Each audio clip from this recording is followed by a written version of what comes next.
বিকেলে হঠাৎ করে আমার এই বন্ধুরা আমাকে নিতে এসেছে বাইক করে। তো কোথায় নিয়ে যাবে সেটা আমি নিজেও জানি না। তো কোথায় নিয়ে যাচ্ছে সেটা দেখার জন্য সম্পূর্ণ ভিডিওটা দেখতে হবে। চলো ভিডিওটা প্রথম থেকে শুরু করা যাক। তো ঠিক আছে, আজকে আমি এবং আমার ২ টো বন্ধু মিলে যাচ্ছি ঘুরতে। তো কোথায় ঘুরতে যাচ্ছি আমি নিজেও জানি না। বিকেলে যেহেতু বসে বাড়িতে কিছু ভালো লাগছিল না তার কারণে ঘুরতে যাচ্ছি। ফাইনালি আমাদের 6 লাইন এখানে আসার পর আমাদের প্ল্যান পাকা হলো যে আমরা ইকো পার্কে যাচ্ছি। তো ফাইনালি আজকে ইকো পার্কের থেকে একটু ঘুরে আসলাম। তো ইকো পার্কের এখানে এসে ১ম এ আমার বন্ধুকে দিয়ে আরকি টিকিটটা কাটালাম, যেহেতু ও নিয়ে এসছে আমাদেরকে। টিকিট খরচাটা ওকেই দিতে হবে।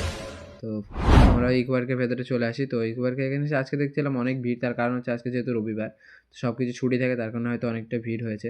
তো আমরা এদিকে ঘুরতে মিউজিয়ামের এই সাইডটা আসি। মিউজিয়ামের এই সাইডটা এসে আমাদের মিউজিয়ামে যাওয়ার যদিও ইচ্ছা হয়েছিল, কিন্তু ৬টা পর্যন্ত খোলা থাকে, সেটা ফাইনালি ৬:৩০ টাইম যেহেতু ওভার হয়ে গেছে, তার কারণে আমাদের মিউজিয়ামের ভিতরে ঢুকতে দেয়নি।